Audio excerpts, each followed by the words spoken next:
మహాగణాధిపతయే నమః. ఓం గురుభ్యో నమః. ఓం శ్రీమాత్రే నమః. పరమేశ్వర స్వరూపమైనటువంటి జ్యోతిష, వాస్తు మరియు ఇతర అనేకమైనటువంటి శాస్త్రములను మనకు అందించినటువంటి మహర్షులకి నమస్కారం. హయగ్రీవ హయగ్రీవ హయగ్రీవేతి యో వదేత్ తస్య నిస్సరతే వాణీ జహ్నుకన్యా ప్రవాహవత్. అరుణాం కరుణాతరంగితాక్షీం ధృతపాశాంకుశపుష్పబాణచాపాం అనిమాదిభిరావృతాం మయూకైః అహమిత్యేవ విభావయే భవానీం. శ్రీమాత్రే నమః. ప్రేక్షకులకి ఆ లలితాంబిక అమ్మవారి యొక్క అనుగ్రహం పరిపూర్ణంగా కలగాలని మనస్ఫూర్తిగా కోరుకుంటూ మనం ఈరోజు చెప్పుకోబోయేటువంటి టాపిక్ ఏమిటి అని చెప్పి చూసుకున్నట్లయితే, మనము ఫిబ్రవరి మాసంలో ఏ లగ్నము వారికి, లగ్నం తెలియని వారు రాశి నుంచి చూసుకోండి, వారికి ఏ విషయాల్లో చాలా బాగుంది, ఏ విషయాల పట్ల కాస్త జాగ్రత్త వహించాలి, మరియు ఏ దేవత ఆరాధన చేసుకుంటే మంచిది అనేటువంటి విషయాలు చెప్తుంది నేనైనప్పటికీ కూడా చెప్పిస్తుంది సాక్షాత్ లలిత అమ్మవారిగా భావిస్తూ, అసలు ఈ గ్రహస్థితి ఎలా ఉంది ఈ నెల. మనకి వృషభ రాశిలో గురువు, మిథునంలో కుజుడు, అదేవిధంగా కన్యలో కేతువు, మీనంలో రాహువు, మన కుంభరాశిలో శని చంద్రులతో ఈ నెల ప్రారంభం అవుతుంది 1వ తేదీ నుంచి. మకర రాశిలో రవి బుధుల యొక్క సంచారం జరుగుతుంది. శుక్రుడు కూడా మనకి మీనరాశిలో ఉన్నాడు. అయితే ఈ యొక్క గ్రహస్థితి ఏదైతే ఉంటుందో, అంటే మకరం నుంచి కుంభం, కుంభం నుంచి మీనంలోకి ఈ ప్రయాణాలు అనేవి షష్టగ్రహ కూటమి కోసం వెళ్తుంటాయి ఈ గ్రహాలన్నీ కూడా. ఈ యొక్క గ్రహస్థితి ముఖ్యంగా ఏ లగ్నము వారికి ఎటువంటి మంచి ఫలితాలు ఇస్తుంది, ఏ జాగ్రత్తలు, ఏ దేవతారాధన అనేటువంటి మనం ఇప్పుడు తెలుసుకుందాం. సింహలగ్నము, సింహరాశి, సింహం వారికి కనుక చూసుకున్నట్లయితే రాస్యాధిపతి అయినటువంటి రవి 13వ తేదీ వరకు మీకు 6వ స్థానంలో ఉంటాడు. ఈ 13వ తేదీ వరకు ఉన్నటువంటి గ్రహస్థితి ఏదైతే ఉందో చక్కగా మీకు శత్రువుపై జయాన్ని ఇస్తుంది. కాకపోతే అక్కడ 14వ తేదీ వరకు, ఆల్మోస్ట్ 12వ తేదీ వరకు, 14 కాదు 12వ తేదీ వరకు బుధుడు ఎప్పుడైతే 6లో ఉన్నాడో, మీరు వర్క్ విషయంలో ఏదైతే ఇప్పుడు చూడండి,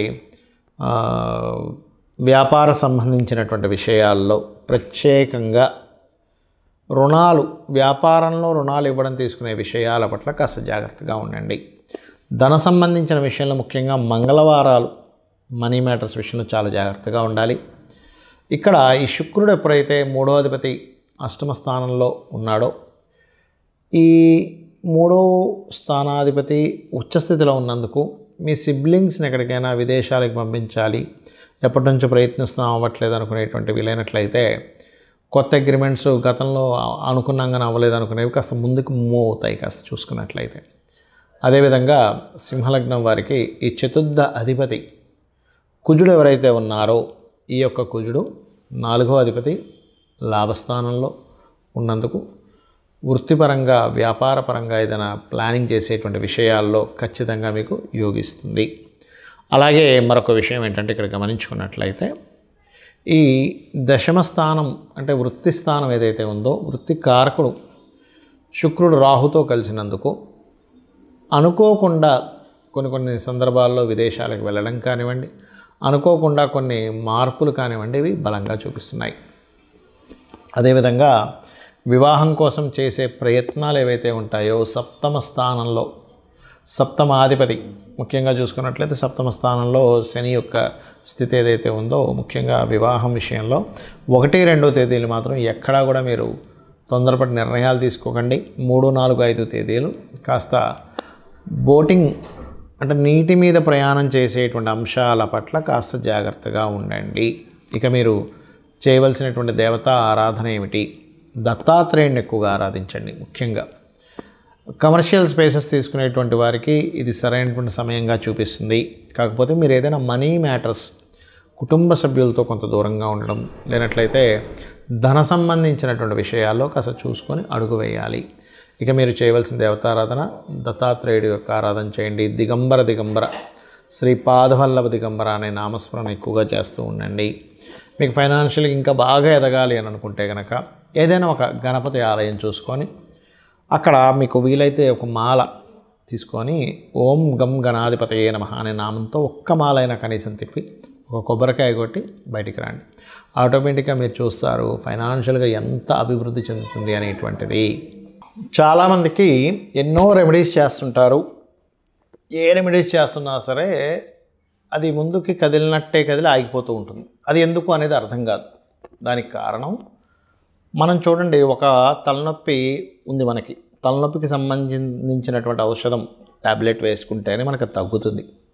కడుపు నొప్పికి ఒకటి, తలనొప్పికి ఒకటి, లేనట్లయితే అజీర్ణ వ్యాధి అయితే ఒకటి, జ్వరానికి అయితే ఒకటి, ఇంకో దానికి మనకి వైటమిన్స్ సంబంధించినవి ఎలా అయితే వేరువేరుగా ఉంటాయో, మొట్టమొదటిగా మనకున్న సమస్యని తీర్చడానికి ఏ గ్రహానికి చేసుకోవాలి, ఏ దేవతారాధన చేసుకోవాలని ముఖ్యంగా తెలుసుకోవాలి. మీరు ఇక్కడ పూజ చేసుకోవాలనగానే ఏదో లక్షలు వేలు ఖర్చు పెట్టేసి పెద్దగా చేస్తేనే భగవంతుడు అనుగ్రహిస్తాడు అనుకోవడం పూర్తిగా తప్పు. గుర్తుపెట్టుకోవాలి. మీరు ఇంట్లో చిన్నగా ఒక చిన్న గణపతి బొమ్మ పెట్టుకున్న, అమ్మవారిది ఏదైనా చిన్నది మీరు ఒక పటం పెట్టుకొని కూడా మీరు గనక భక్తి శ్రద్ధలతో ఎటువంటి ఫలాపేక్ష రహితంగా, అంటే ఎటువంటి ఫలము ఆశించకుండా గనక భగవంతుడికి మీరు గనక చేయగలిగితే దానికి మించినటువంటిది మరొకటి లేదు. గుర్తుపెట్టుకోండి. అయితే ఇక్కడ ఒక్కొక్కరికి ఒక్కో సమస్య ఉంటుంది. మీకు సింపుల్గా మీ యొక్క జాతక చక్రంలో మీ గ్రహస్థితి మీకు చూసుకోవడం తెలియదు కాబట్టి, కొంతమందికి తెలిసి ఉంటుంది ఆస్ట్రాలజీ పరిచయం ఉన్నవారు, కొంతమందికి తెలియదు. తెలిసిన వారు అదృష్టవంతులు, ఎందుకంటే వారు చూసుకొని చక్కగా వారు ఆ చిన్న చిన్న రెమెడీస్తో బయటపడగలుగుతుంటారు. తెలియని వాళ్ళకి ఏమిటి అంటే, మీ జన్మజాతకంలో ఉదాహరణకి శని పాడయ్యాడు, లేదా ఉద్యోగ సంబంధించిన విషయంలో ఎక్కువ ఇబ్బంది పడుతున్నారు అనుకోండి, చక్కగా ఏం లేదు, లలిత అమ్మవారికి పటం పెట్టుకొని ఓం శ్రీమాత శ్రీ మహారాజ్ని శ్రీమత్ సింహాసనేశ్వరి నమః అనుకుంటూ కుంకుమతో ఇలాగ వేయడం, పూజ చేయండి. ఒకసారి అనుకోవడం ఓం శ్రీమాత శ్రీ మహారాజ్ని శ్రీమత్ సింహాసనేశ్వరి నమః అనుకోండి, కుంకుమ వేయండి, లేదా ఒక పుష్పం వేయండి, సరిపోతుంది. ఉన్న ఉద్యోగంలో ఇంకా ఇంప్రూవ్మెంట్స్ రావాలి, ఓం మాణిక్యం ఒకటాకార జానుద్వై విరాజితాయ నమః చేసుకోండి, సరిపోతుంది. లేదండి అనారోగ్య సమస్యలతో ఎక్కువగా బాధపడుతున్నాము అనుకునేటువంటి వారు ముఖ్యంగా సూర్య భగవానుని చూస్తూ ఓం సర్వవ్యాధి పరసమని సర్వమృత్యు నివారిణి అగ్రగణ్య అచింత్య రూప కలికల్మషనాశినే నమః చేసుకోండి, సరిపోతుంది. పేరు ప్రఖ్యాతలు రావాలి, సూర్య భగవాన్నే చూస్తూ ఓం భానుమండల మధ్యస్థ భైరవీ భగమాలినే నమః. అయితే మీరు చేసేటప్పుడు సూర్యుల్లో అమ్మవారు ఉంది అనేటువంటి భావనతో చేయండి. ఇంట్లో పూజ చేసేటప్పుడు అక్కడ ఏదో పటం ఉందని కాదు, సాక్షాత్ అమ్మవారు అక్కడ ఉంది, ఆ అమ్మవారికి నేను చేస్తున్నాను అనేటువంటి భావనతో చేయండి. ఖచ్చితంగా ఫలితం వస్తుంది. ఏమి ఆశించకుండా మీరు చేయండి, ఆటోమేటిక్గా ఫలితం వచ్చేస్తుంది. పంచోపచార పూజ అంటుంటారు, తెలుసు కదా. గంధము, పుష్పము, దీపము, ధూపము, నైవేద్యము, ఏ నైవేద్యమైనా పెట్టచ్చు. గుర్తుపెట్టుకోండి, ఇదే పెట్టాలి ఇది పెట్టకూడదు అనేది ఏమీ లేదు. మీ భక్తి శ్రద్ధలతో శ్రీకృష్ణ పరమాత్మ చెప్పాడు ఏంటి, మీరు ఫలాపేక్ష రహితంగా ఫలమైనను, పుష్పమైనను, పత్రమైనను, ఉదకమైనను మీరు ఏది సమర్పించినా కూడా నేను ప్రీతితో స్వీకరిస్తున్నాను అన్నాడు ఆయన. కాబట్టి అలా పెట్టండి, ఖచ్చితంగా తీసుకుంటాడు స్వామి. మరి అదేవిధంగా మరి కొంతమందికి వివాహం అవ్వదు, అలాంటి వారు తెల్లటి పుష్పాలు, ఎర్రటి పుష్పాలు తీసుకొని అమ్మవారి ఫోటో దగ్గర, లేకపోతే యంత్రం ఉంటే యంత్రం దగ్గర చక్కగా మీరు యంత్రం సంబంధించిన కూడా కొన్ని చెప్తాను మీకు తర్వాత వీడియోలో. అక్కడ చక్కగా ఏం చేస్తారంటే మీరు ఒక్కొక్క పువ్వు వేస్తూ ఓం కామేశబద్ధ మాంగళ్య సూత్రశోభిత కందరాయే నమః అనుకుంటూ చేయండి. లేదండి మా దగ్గర పుష్పాలు దొరకట్లేదు, లేకపోతే అంత పొద్దున్నే లేదు అంటే అక్షింతలు వేసుకుంటూ కూడా చేయవచ్చు, అందులో ఎటువంటి సందేహం లేదు. మరి అదేవిధంగా వివాహ జీవితం బాగాలేదు, అలాంటి వారు చక్కగా మీరు ఓం శివకామేశ్వరాంకస్త శివా స్వాధీన వల్లభాయే నమః చేసుకోండి. లేదంటే బిజినెస్లో మేము రాణించలేకపోతున్నాము, అటువంటి వారు ఓం ఇంద్రగోప పరిక్షిప్త స్మరతూనా భజంగికాయై నమః. ఫైనాన్షియల్ గ్రోత్ రావాలి, ఓం సంపత్కరీ సమారూఢ సింధుర వ్రజ సేవితాయే నమః. ఆ రకంగా మీరు ఎంత చేసుకుంటూ ఉంటే అంత చక్కటి ఫలితాలు మీకు రావడం జరుగుతుంది. అలాగే మరి కొంతమందికి అప్పులు ఎక్కువగా ఉంటాయి, వాళ్ళ రేపు అప్పుల బాధలు చాలామంది పడుతున్నారు. ఓం అపర్ణాయే నమః అని చక్కగా బిల్వ దళాలు కనుక మీ దగ్గర ఉంటే ఒక్కొక్క బిల్వ దళంతో అమ్మవారి దగ్గర పెడుతూ ఒక పుష్పము బిల్వదళం కలిపి చేయండి, ఖచ్చితంగా మీరు అప్పుల బాధల నుంచి బయటపడతారు.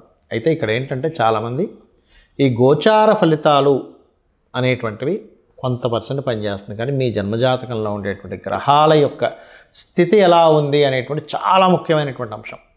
గ్రహస్థితి బాగుందనుకోండి, ఆటోమేటిక్గా మీకు గోచారంలో ఏ గ్రహం ఎక్కడికి వచ్చినా సరే మీరేమి చింతించాల్సిన అవసరం ఉండదు, గుర్తుపెట్టుకోండి.